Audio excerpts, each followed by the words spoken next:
Hello there, Stratman Steve here again, better known as Steve Carey to most. We're here to obviously explain the title. The amp is part of the instrument. I've used a lot of amps, I've used a lot of plugins, a lot of different pedals over the years. But mainly what we're trying to establish here is how to produce those certain tones, you know, without getting too loud, and obviously at room level where you're just mainly practicing.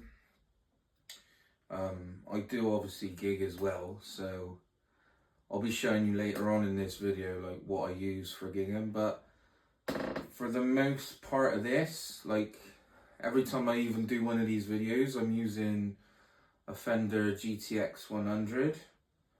I got my own presets on there, which is mainly like it's a Fender Super Reverb amp. I use like a 4x12 cab emulator. I've got a green box, which is, you know, the classic tube screamer at the front to give it a bit of mid boost and a bit of drive. You know, even though this thing's 100 watts, it doesn't need to be. I just got that headroom to play about with, you know, if I need it. But for home use, I don't really need it. Obviously, a GTX 100 is like a amp modeler, and you know, it's not gonna be the same as a tube amp. And I do use a tube amp when I play live for the Stevie Ray stuff, but you know, we're trying to make these tones without, you know, shaking the walls and everything. So we'll go through these tones right now, but that amp is part of the instrument, and you'll see why in a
by that amp being part of the instrument is like you have to feel like the tone is right from that amp. You have to feel like you're getting something out of it.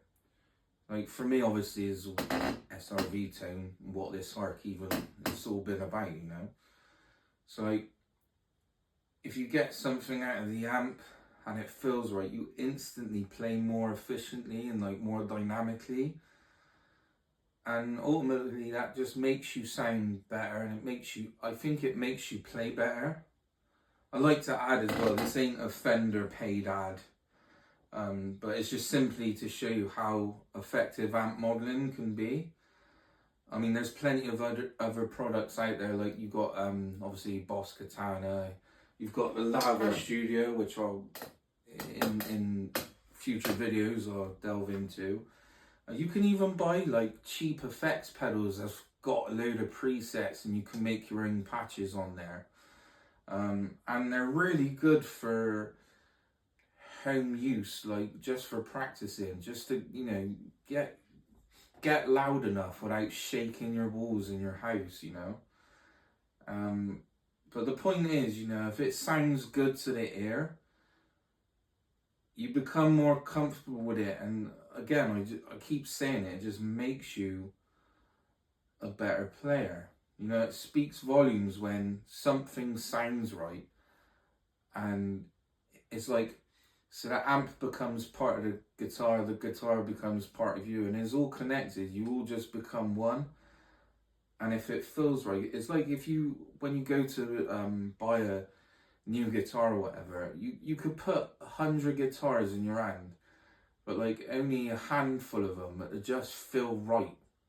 And that's the same thing with finding tones on amps. Like, yeah, it just has to feel right, and if it feels right, it makes you play right, if that makes sense.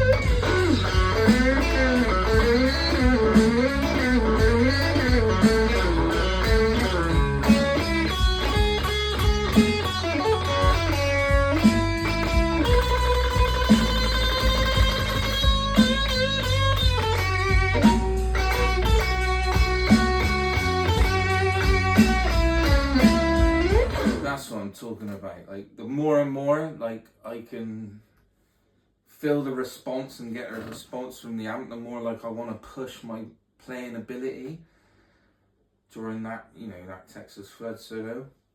And anyway, as I mentioned before, this is what I use for live gigging, is the Fender 68 Custom Deluxe Reverb amp.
So as you see, like a lot louder, right? So I still get the same response and feel, but only problem is I'm gonna destroy my house. I'm gonna, you know, fall out with neighbors and certain people if I play at that level all the time.